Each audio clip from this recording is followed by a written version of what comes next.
ಪರಾಕ್ರಮಗಂಠೀರವ ಇರುವಂತಹ ಸ್ಥಳ ಚಂಪಕಾವತಿಗೆ ಯಾರು ಅಂತ ಕೇಳಿ ಬಲ್ಲಿರಿ. ಹಂಸಧ್ವಜನೆಂದು ಕೇಳಿದ್ದೇವೆ. ಹಾಗೆಂದು ಹೇಳಬಹುದು. ಹೊರಟು ಬಂದ ಕಾರ್ಯ ಅನೇಕವಿದೆ.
ಶ್ರೀಹರಿಯ ಧ್ಯಾನವೊಂದೇ ನಮ್ಮ ಜೀವನದ ಪರಮೋಚ್ಚ ಸ್ಥಿತಿ. ಅದೊಂದು ಬಿಟ್ಟರೆ ನಮಗೆ ಮನದಲ್ಲಿ ಬೇರೆ ಯಾವುದೇ ಆಶೆ ಇಲ್ಲ.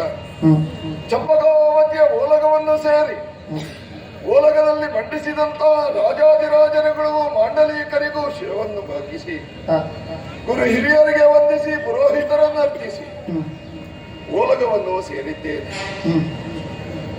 ಹೊಗಳು ಭಟರು ಹೊಗಳುವಂತಹ ನುಡಿಗಳನ್ನು ಕೇಳಿದಾಗ ಮನಸ್ಸಿಗೆ ನೆಮ್ಮದಿ ಸಂತೋಷ. ಭುಜಬಲತ್ರಾಣನಾದಂತಹ ಹಂಸಧ್ವಜ ಭೂಪತಿಗೆ ಜಯವಾಗಲಿ, ಉಗೆ ಉಗೆ ಅನ್ನುವಂತಹ ವದಂತಿ ಕೇಳುತ್ತಾ ಇದೆ. ನಾವು ಜೀವನದಲ್ಲಿ ಏನನ್ನು ಸಾಧಿಸಬೇಕು? ಸಂತೋಷಂ ಜನಯತ್ ಪ್ರಜ್ಞ ಅದೇವ ಈಶ್ವರ ಪೂಜನ. 10 ಮಂದಿಗೆ ಉಪಕಾರವಾಗುವ ಹಾಗೆ 10 ಮಂದಿಯ ಪ್ರೀತ್ಯರ್ಥವಾಗಿ ಯಾವುದೇ ಒಂದು ಕಾರ್ಯವನ್ನು ನಾವು ಮಾಡ್ತೇವಂತ ಇದ್ರೆ ಅದು ದೇವರ ಪ್ರೀತ್ಯರ್ಥವಾದಂತಹ ಪೂಜೆಗೆ ಸಮಾನ ಅನ್ನುವುದನ್ನೇ ನನ್ನ ಜೀವನದಲ್ಲಿ ಲಕ್ಷ್ಯವಾಗಿರಿಸಿಕೊಂಡು ಯಾರಿಗೂ ಕಷ್ಟಕೋಟಳೆಗಳು ಬಾರದ ರೀತಿಯಲ್ಲಿ ಸಾಕಿಕೊಂಡು ಸಲಹಿಕೊಂಡು ಬಂದೆ. ನಾಡಿನಲ್ಲಿ ನಾಡು ಸುಭಿಕ್ಷವಾಗಿದೆ, ಕೃಷಿ ವಾಣಿಜ್ಯ ಸುಸಾಂಗವಾಗಿ ನೆರವೇರ್ತಾ ಇದೆ, ಸಕಲರೂ ನೆಮ್ಮದಿಯಲ್ಲಿದ್ದಾರೆ. ಆದ್ದರಿಂದ ಜೀವನದಲ್ಲಿ ನಾನೂ ನೆಮ್ಮದಿಯನ್ನು ಕಾಣುತ್ತಾ ಇದ್ದೇನೆ. ಇದಕ್ಕಿಂತ ಬೇರೆ ಸ್ವರ್ಗ ನಮಗೆ ಬೇರೇನಿದೆ ಹೇಳಿ? ಬೇರೇನು ಬೇಕು? ರಾಜಕೀಯ ವಿಚಾರವಾಗಿ ಹಾಗಾದ್ರೆ ಇನ್ನು ಸಾಂಸಾರಿಕ ವಿಷಯವಾಗಿ ನಾನು ಯೋಚಿಸಿದ್ರೆ ಸಾಧರ್ಮಿಣಿಯರಲ್ಲಿ 5 ಗಂಡು ಮಕ್ಕಳನ್ನು ಪಡೆದಿದ್ದೇನೆ. ಸುಧರ್ಮ ಸುರತರ ಮೊದಲಾದಂತಹ 5 ಮಂದಿ ಗಂಡು ಮಕ್ಕಳು ನನಗೆ. ದೇಹದಾಢ್ಯತೆಯನ್ನು ಹೊಂದಿದಂತಹ ಪುರುಷ ಸಿಂಹಗಳಂತಹ ಮಕ್ಕಳನ್ನು ಪಡೆದ ನಾನೇ ಧನ್ಯ. ಆದರೆ ಜೀವನದಲ್ಲಿ ಎಲ್ಲವನ್ನೂ ನಾನು ಸಿದ್ಧಿಸಿಕೊಂಡೆ ಎಂಬಲ್ಲಿಗೆ ಪೂರ್ಣ ತೃಪ್ತನು ನಾನಲ್ಲ. ಮನದ ಮೂಲೆಯಲ್ಲಿ ಬೇರೊಂದು ಆಶೆ ನನ್ನ ಕಡವರಿಸಿಕೊಂಡಿದೆ. ಆ ಆಸೆ ಈಡೇರುವಲ್ಲಿವರೆಗೆ ನಾನು ಪರಿಪೂರ್ಣನಾಗುವುದಿಲ್ಲ ಅನ್ನುವ ಹಾಗೆ ನಾನು ಭಾವಿಸಿಕೊಂಡಿದ್ದೇನೆ. ಹಾಗೆಂದು ಓಲಗವನ್ನು ಸೇರಿದಾಗ ಚರರು ಬಂದು ಹೇಳಿದ್ದೇನೆ, ಚರರ ನುಡಿಯನ್ನು ಕೇಳುತ್ತಲೇ ಭೂವರನು ನಗು ನಗುದ ನಸು ನಗುತ್ತ ಅಭಯಯುತ ಹರಿಯದರು ಜನಾತನಗೆ ಹರಿಯದರು ಜನತನಗೆ ಇದರಿಯುದೊರಗೆ ತೆಂದೆನುದ ಅರಿತು ಮನದಲ್ಲಿ ಆ ಕ್ಷಣವೇ ಮಖತುರಗವನು ಹಿಡಿತರಿಸಿ ಹೊಣೆಯೊಳಗಿರುವ ಲೇಖನ ಸಚಿವರಿಂದೋದಿಸುತ್ತ ಲಾಲಿಸಿದ ಚರರ ನುಡಿಯನು ಕೇಳುತ್ತಲೇ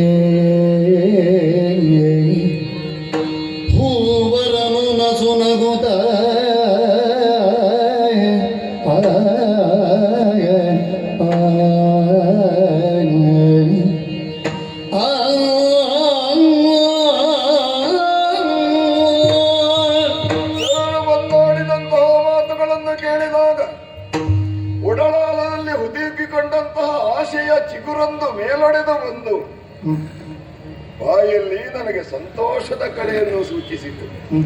ಆದ್ದರಿಂದ ನಸು ನಕ್ಕದ್ದು ನಾನು. ತುರಗ ಒಂದು ಬಂದಿದೆ ನಮ್ಮಲ್ಲಿಗೆ. ಹಸ್ತಿನಾಪುರದ ದೊರೆಯಾದಂತಹ ಧರ್ಮನಂದನ ಮಾಡುವಂತಹ ಯಾಗದ ತುರಗವಿದು. ಅಖಿಲ ಲೋಕಗಳನ್ನು ಸಂಚರಿಸಿ ಅಲ್ಲಿರುವ ರಾಯರುಗಳನ್ನು ಗೆಲಿದು ಆ ಮೂಲಕವಾಗಿ ಗಪ್ಪ ಸಂಗ್ರಹ ಮಾಡುತ್ತಾ ಮಾಡುತ್ತಾ ನಮ್ಮದಾದಂತಹ ಚಂಪಕಾವತಿಗೆ ಅವರು ಬಂದಿದ್ದಾರೆ ಅನ್ನುವ ಹಾಗೆ ಜನರು ಬಂದು ಹೇಳಿದರು. ಆದ್ದರಿಂದಲೇ ಅವರನ್ನು ಕಳುಹಿಸಿ ಕುದುರೆಯನ್ನು ಬಿಗಿದು ಲಾಯದಲ್ಲಿ ಕಟ್ಟುವುದಕ್ಕೆ ಹೇಳಿದ್ದೇನೆ. ಹಾಗೆಂದು ಅದರಲ್ಲಿರುವಂತಹ ಓಲೆಯನ್ನು ಸವಿಸ್ತಾರವಾಗಿ ವಾಚಿಸಿದೆ. ದೋಷ ನಿವಾರಣಾರ್ಥವಾಗಿ ನಡೆಯುವಂತಹ ಯಾಗ. ಆದ್ದರಿಂದಲೇ ಇದನ್ನು ಬಳ್ಕೊಳ್ಳ ಮಠರ ಕಟ್ಟಿಗಾದುವುದು. ಬಲು ಇಲ್ಲ ಅಂತ ಆದರೆ ಕಪ್ಪವನ್ನು ಒಪ್ಪಿಸಬೇಕು. ಅಶ್ವಮೇಧದ ಕ್ರಮವೇ ಹಾಗೆ. ಯಾರಿಗೆ ಬಲುಕುಂಟು ಅವರು ಕಟ್ಟಬಹುದು, ಬಲು ಇಲ್ವ ಶರಣಾಗಬಹುದು. ನಮಗೆ ಬಲುಹುವುದೇ, ಶರಣಾಗುವ ಮನೋಧ್ಯೇಯವೂ ಇದೆ. ಯಾಕೆ ಗೊತ್ತೇ? ಹರಿಯ ದರ್ಶನ ನಮಗಾಗ್ತದೆ. ಜೀವನದಲ್ಲಿ ಇದುವರೆಗೆ ನನ್ನ ಒಡಲಾಳದಲ್ಲಿ ನಾನು ತುಂಬಿಕೊಂಡಂತಹ ಆಸೆ ಏನು? ಸಾಯುವುದಕ್ಕೆ ಮುಂಚೆ ಒಮ್ಮೆ ಶ್ರೀಕೃಷ್ಣನ ದರ್ಶನ ನನಗಾಗಬೇಕು. ಆದ್ದರಿಂದಲೇ ಆ ಬಯಕೆಯನ್ನು ಹೊತ್ತುಕೊಂಡು ಜೀವನವನ್ನು ಸಾಗಿಸುತ್ತಾ ಇದ್ದೇನೆ. ಆದ್ದರಿಂದ ಓಲೆಯಲ್ಲಿರುವ ವಿಚಾರ ಇಷ್ಟು. ಆದ್ದರಿಂದ ಸಮಸ್ತರಿಗೂ ತಿಳಿಯುವ ಹಾಗೆ ಕೇಳಿರಿ.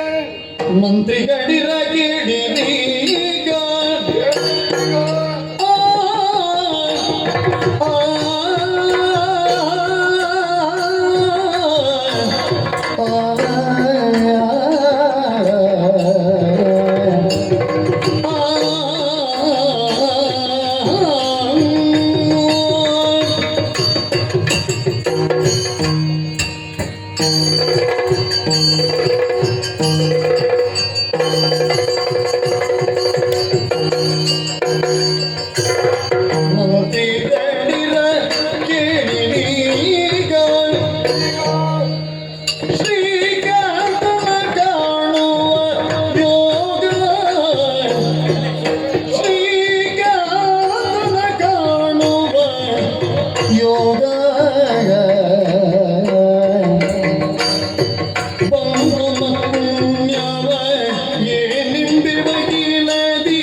ನಮ್ಮವರಾದಂತಹ ಮಾಂಡಲಿಕರು ಸಹಿತವಾಗಿ ಪ್ರಜಾಕೋಟಿಗಳನ್ನು ಉದ್ಧರಿಸುತ್ತಾ ಅವರಿಗಾಗಿ ಉಚ್ಚರಿಸುತ್ತಾ ಇದ್ದೇನೆ.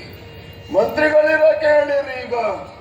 ನನ್ನ ಬಹುದಿನದ ಆಶೆ ನೆರವೇರುವಂತಹ ಕಾಲ ಇನ್ನು ಕೈಗೂಡಿ ಬಂದಿದೆ. ಜೀವಿತಾವಧಿಯಲ್ಲಿ ಒಂದು ದಿನವಾದರೂ ಶ್ರೀಕೃಷ್ಣ ದರ್ಶನ ನನಗಾಗಬೇಕು. ಆ ಮೂಲಕವಾಗಿ ಜನ್ಮ ಸಾರ್ಥಕಪಡಿಸಿಕೊಳ್ಳಬೇಕು. ಹೀಗೆ ನಾನು ನಿರತವು ಭಜಿಸುವ ಕಾರಣವೇ ಇಂದು ಆ ಯೋಗ ಕೂಡಿ ಬಂತು. ಯಾಕಂದ್ರೆ ಬೆಂಗಾವಲಿಗೆ ಬರುವವ ಪಾರ್ಥ ಬರುವಾಗ ಖಂಡಿತವಾಗಿಯೂ ಶ್ರೀಕೃಷ್ಣನ ದರ್ಶನ ನನಗಾಗ್ತದೆ ಅನ್ನುವಂತಹ ಭರವಸೆಯನ್ನು ಹೊಂದಿದ ಕಾರಣವೇ ಆನಂದ ಪುಲಕಿತ ಗಾತ್ರನಾದೆ ನಾನು. ಜೀವನದಲ್ಲಿ ಇನ್ನೇನನ್ನು ನಾನು ಪಡೆಯದಿದ್ದರೂ ಚಿಂತಿಲ್ಲ. ಕೃಷ್ಣನನ್ನೊಮ್ಮೆ ಕಣತುಂಬ ಕಂಡು ಆಮೇಲೆ ಇಹಲೋಕ ಯಾತ್ರೆಯನ್ನು ನಾನು ಮುಗಿಸಿದೆ ಅಂತಾದ್ರೂ ಜೀವನದಲ್ಲಿ ತುಂಬೋ ನೆಮ್ಮದಿ, ಸಂತೋಷ. ಆದ್ದರಿಂದ ಅದನ್ನು ಕಾಣಬೇಕಿದ್ರೆ ನಾವೇನು ಮಾಡಬೇಕು? ಕೇವಲ ಕೃಷ್ಣ ಬರ್ತಾನೆ, ಅವರನ್ನು ನಾನು ಕಾಣ್ತೇನೆ, ಒಂದೇ ಉದ್ದೇಶದಿಂದ ಕುದುರೆಯನ್ನು ಕಟ್ಟಿ ಸುಮ್ಮನಿದ್ರೆ ಆಗ್ತದ? ಹ್ಮ್ ಬಂಧಿಸಿದ ತುರಗವನ್ನು ಬಿಡಿಸುವುದಕ್ಕಾಗಿ ಬಂದಂತಹ ಭಾರತ ಮಹಾಶಯನೊಂದಿಗೆ ಕಾಡಾಕಾಡಿಯಾಗಿ ಬವರವನ್ನು ಹೂಡಬೇಕು. ಹಾ ಅದಕ್ಕಾಗಿ ಎಲ್ಲರಿಗೂ ಅಪ್ಪಣೆಯನ್ನ ಮಾಡ್ತಾ ಇದ್ದೇನೆ. ಯುದ್ಧದಲ್ಲದ ನೀವು ಜನತನೇ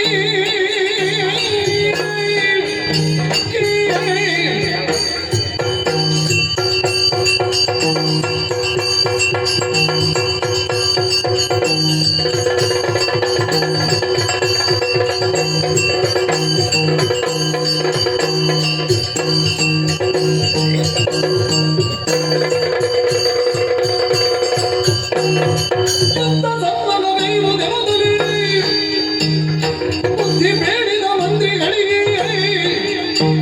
ಪ್ರಸಿದ್ಧ ಹರಿದರು ತಮಗೆ ವಿಸ್ತರಿಸಿದ ಹರಿದರ್ಶನವಾಗುವುದೇ ಅನ್ನುವ ಹಾಗೆ ಮನೆಯ ಮೂಲೆಯಲ್ಲಿ ಕುಳಿತು ಭಜನೆ ಮಾಡುತ್ತಾ ಇದ್ರೆ ಹರಿದರ್ಶನದ ಆಕಾಂಕ್ಷೆ ನಮ್ಮದು ನೆರವೇರುವುದಿಲ್ಲ. ಹಾಗಿದ್ರೆ ಏನು ಮಾಡಬೇಕು? ಮೂಗನ್ನು ಹಿಡಿದೆಳೆದಾಗ ಶರೀರವೇ ಬರುವ ಹಾಗೆ ನಾವು ಭರಿಸುವಂತಹ ಯತ್ನವನ್ನು ಮಾಡಬೇಕಾಗ್ತದೆ. ಅರ್ಜುನನ ಸೇನೆಯೊಂದಿಗೆ ಕಾಡಾಕಾಡಿಯಾಗಿ ಭವರವನ್ನು ಹೂಡಿ ಆ ಮೂಲಕವಾಗಿ ಅವರನ್ನು ಹಿಮ್ಮೆಟ್ಟಿಸಿ ಹರಿಯ ದರ್ಶನವನ್ನು ಮಾಡುವ ಹಾಗೆ ನಾವು ಮಾಡಬೇಕು. ಅದಕ್ಕಾಗಿ ಸಕಲರು ಸನ್ನದ್ಧರಾಗಿರಬೇಕು, ಯುದ್ಧದ ಆಕಾಂಕ್ಷಿಗಳಾಗಿರಬೇಕು. ನಮ್ಮಲ್ಲಿ ಯುದ್ಧ ಅಂತ ಹೇಳಿದ್ರೆ ನಾ ಮುಂದೆ ತಾ ಮುಂದೆ ಅನ್ನೋ ಹಾಗೆ ಹೋಗುವವರು.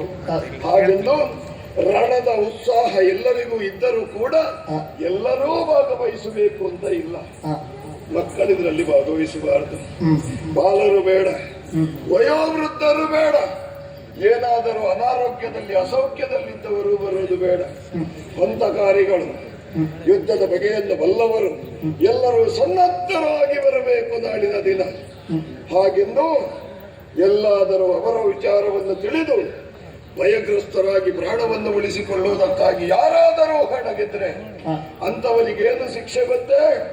ಕುದಿಯುವಂತಹ ತೈಲದಲ್ಲವರನ್ನು ಹಾಕಲಾಗುವುದು. ಇಂತಹ ಡಂಗುರವನ್ನು ಸಕಲರಿಗೂ ಸಾರಿಸಿ, ಡಂಗುರ ಸಾರಿರಿ, ಡಂಗುರ ಸಾರಿರಿ.